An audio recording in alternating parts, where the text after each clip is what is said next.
मीरापुर विधानसभा इलाके के गांव टंडेड़ा में है। यहाँ प्रसन्न चौधरी है, शामली से राष्ट्रीय लोकदल के विधायक है, प्रभारी बनाया हुआ है मीरापुर विधानसभा सीट पर और लगातार मीरापुर विधानसभा सीट पर सक्रिय है। देख रहे हैं कहाँ राष्ट्रीय लोकदल के लिए दिक्कतें हैं, माइक्रो मैनेजमेंट की तरह काम कर रहे हैं, गाँव दर गाँव घूम रहे हैं लगातार जब से चुनाव की घोषणा हुई है।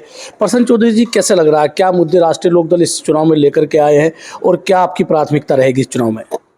पहले तो मैं आपका धन्यवाद करता हूं और अपने नेता का धन्यवाद करता हूं कि उन्होंने मुझे एक जिम्मेदारी दे के यहाँ भेजा है और मैं यहाँ जो घूम कर देख रहा हूँ बहुत अच्छा माहौल है।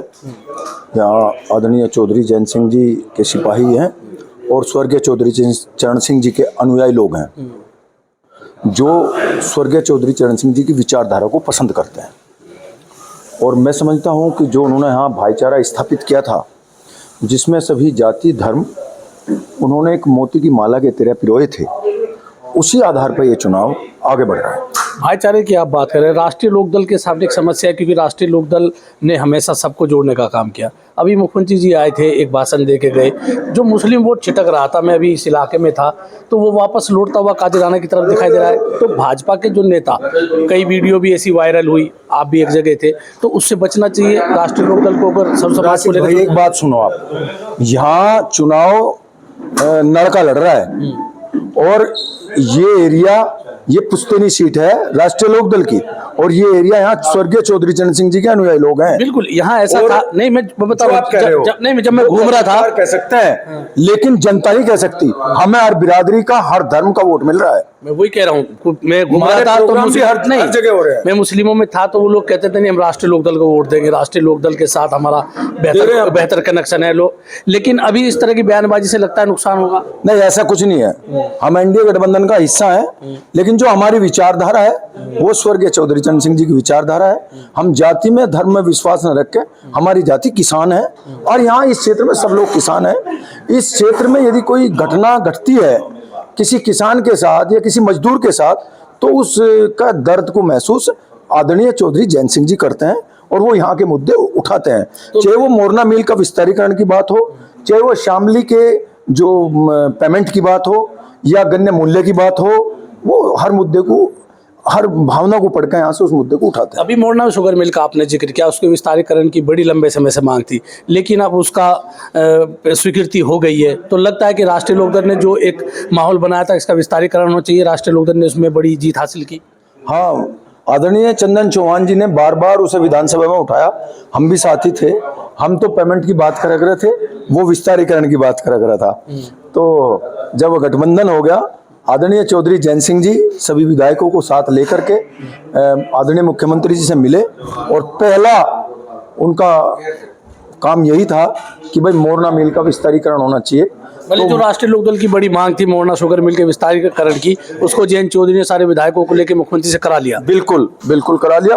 और ये भी गलतफहमी मैं आपके चैनल के माध्यम से लोगों को निकाल दूं, क्योंकि लोगों को ये वहम है कि इस 5000 क्विंटल का विस्तार होगा, लेकिन इस मिल का विस्तार दोगुना होगा, यानी कि 25,000 की कैपेसिटी उसकी है, वो 50,000 की कैपेसिटी का हो जाएगा। मतलब इतनी बड़ा उसका विस्तारीकरण होगा। बिल्कुल। तो उससे किसानों को क्या लाभ होगा? क्या आप समझ रहे थे किसानों को, इस इलाके के किसानों को समस्याएं थी, तो उससे क्या लाभ होने वाला? बता रहा हूँ, गन्ना यहाँ लगभग 80-90% भूमि पर गन्ना बोता है किसान, और यदि वो मिल में जा, सरकारी मिल है, तो उसका भाव जो सरकार निश्चित करती है वो मिलता है, और यदि वो मिल में ना जा, पूरा ना डाल पावे तो वो कुल्लू में जाता है।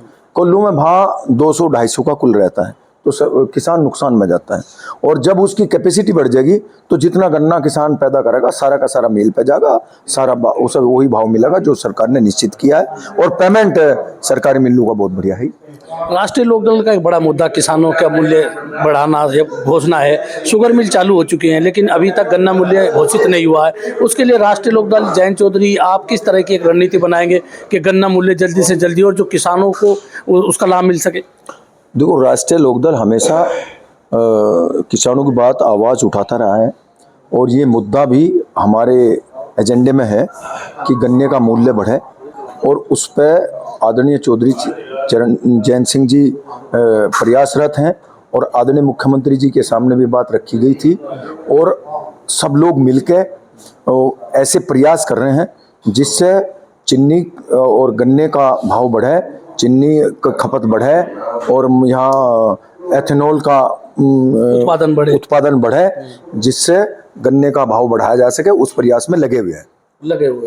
तो एक राष्ट्रीय जब मिथिलेश पाल का टिकट हुआ था, एक ये था कि भाई विरोध है, भाजपा के नेता है, तो प्रसन्न चौधरी ने प्रभारी के तौर पर उसको कितना मैनेज किया? क्या जो एक विरोध था उसको दबाया? अब लगता है राष्ट्रीय लोकदल पूरी तरह से मिथिलेश पाल के साथ खड़ी है। न तो विरोध था यहाँ, कोई विरोध था ही नहीं, क्योंकि ये नहीं, विरोध तो था, कई नेताओं में मायूसी होंगे, हम तो नहीं कहते।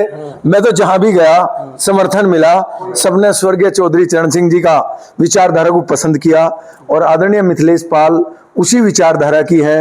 और ये तो आदरणीय चौधरी अजीत सिंह जी की कैंडिडेट है, चौधरी जैन सिंह जी ने तो उनके कैंडिडेट को आगे बढ़ाया है, तो यहाँ विरोध था ही नहीं। खुश थे, जो टिकटार थे वो कहीं मायूस थे? नहीं, टिकटार थे मायूस नहीं थे। देखो, एक बात माननी पड़ेगी आपको, जो लोग यहाँ से टिकट मांग रहे हैं उन्होंने 6 महीने से लगातार बेजोड़ मेहनत करी है राष्ट्रीय लोकदल के लिए। सबके मन में इच्छा में था भाई हम भी विधायक बने, लेकिन एक बात जरूर है, वो समर्पित कार्यकर्ता है, वो आदरणीय चौधरी जैन सिंह जी के सिपाही हैं, वो चौधरी चरण सिंह जी के अनुयायी लोग हैं। मेरे पास भी बैठा हुए मेजर सिंह, ये बैठा हुआ, संजय भी अभी एक मीटिंग में था। उनका जो निर्णय कुछ भी हो, जो निर्णय जैन चौधरी का फाइनल है, उस निर्णय को फाइनल सबने फाइनल करा, कोई विरोध नहीं कहीं हुआ। ये तो मीडिया वालों ने और विपक्ष वालों ने उलझाया। अब ये तो मैं भी उलझा रहा हूं भाई। एक बात बता, और मैं तो सच कह रहा हूं, जब 13 तारीख का चुनाव था तो विपक्ष वाले बड़े खुश हो रहे थे, कल भाई आधे लोग वहां चले जाएंगे, मजा आ गया, यानी कि कब्जा करना चाह रहे थे। और जैसे ही 13 तारीख का चुनाव हटा, 20 में गया, उनकी होश खफा, अरे भाई यार ये तो गया काम था। हाँ, कहीं ना कहीं उसका फर्क पड़ता। ये तो भाई एक बात बता, ये तो हमारी परंपरा है गंगा का सम्मान करना, और ये जो स्नान है ये तो पता नहीं कब से 200 साल से 500 साल से चल रहा, इस पर तो कहानियां भी बहुत है, ये तो होना चाहिए था। और हम मान लिया गंगा का स्नान करें, यहाँ चुनाव हो जा, नू चाह रहे थे वे लोग, अन्नू कहे हम तो संविधान का सम्मान करें। संविधान का सम्मान तो अब हुआ है, और अब देखो चुनाव कितना बढ़िया होगा और कितने अच्छे मतों से जीत के जाएगी मिथिलेश पाल को। चुनाव आप लड़ा रहे हैं, क्या मुद्दे आपके हैं, जनता के बीच जा रहे हैं कि भाई किन किन मुद्दों को लेकर आप वोट मांग रहे हैं? देखो, किसानों की पार्टी है और एनडीए गठबंधन है। हम ये चाहेंगे किसानों को उसकी फसल का वाजिब दाम मिले। इस क्षेत्र में विकास आदरणीय चौधरी चंदन सिंह ने काफ़ी प्रयासरत हैं, वो किया है, लेकिन फिर भी जो कमियां रहेगी, जो जनहित के मुद्दे हैं, जैसे यहाँ स्टेडियम की घोषणा हुई उसे पूरा कराना है, जैसे मील के विस्तारीकरण की बात मैंने अभी करी उसे पूरा कराना है, जो सड़कें रह जाएंगी उनका विस्तार करना है। और आदरणीय चौधरी जैन सिंह जी एक ऐसे सांसद हैं जिन्होंने अपनी निधि को खेल में और खेल युवाओं के लिए देने का कार्य किया है। तो इस क्षेत्र के जो युवा होंगे वो भी, उन्हें भी खुश होना चाहिए कि इस क्षेत्र में भी कोई ना कोई स्टेडियम या किसी गांव में कोई जगह होगी तो वहाँ युवाओं के लिए खेलने का स्थान बनेगा। और वो कौशल विकास मंत्री में भी हैं, तो यहाँ ITI भी खोल सकते हैं, और भी कई चीज़ें ऐसी हैं जिनका हम यहाँ करेंगे। अभी चंदन चौहान लोकसभा के सांसद हैं, मिथिलेश पाल चुनाव लड़ रही है, तो यहाँ 35 ऐसे रास्ते हैं जो एक दूसरे गांव को जोड़ते हैं लेकिन आज तक कच्चे हैं। तो उनके लिए प्रसन्न चौधरी शामली विधानसभा मीरापुर विधानसभा लोगों को क्या आश्वासन देंगे प्रभारी के तौर पर कि जब चुनाव जीत जाएंगे तो चंदन चौहान से और मिथिलेश पाल से वो 35 रास्ते पक्के बनवाएंगे? देखो, अभी 2 महीने पहले जब चुनाव घोषित नहीं हुआ था, आदरणीय मुख्यमंत्री जी यहाँ आए थे और 300 करोड़ रुपए की सौगात इस मीरापुर विधानसभा के लिए दे के गए थे, और ये कह के गए थे यदि कोई कमी रहेगी चुनाव के बाद फिर बता दियो।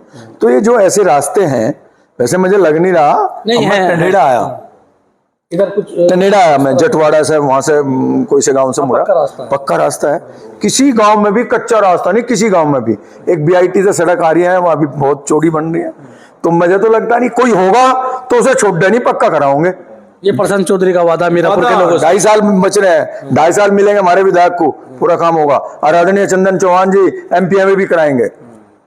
तो ये तो प्रसन्न चौधरी जिन्होंने कहा कि मीरापुर इलाके में मिथिलेश पाल चुनाव जीतेंगी और जीतने के बाद इस इलाके के विकास के लिए काम किया जाएगा। मैं हूँ राशिद अली और आप देख रहे हैं हमारा चैनल खोज न्यूज।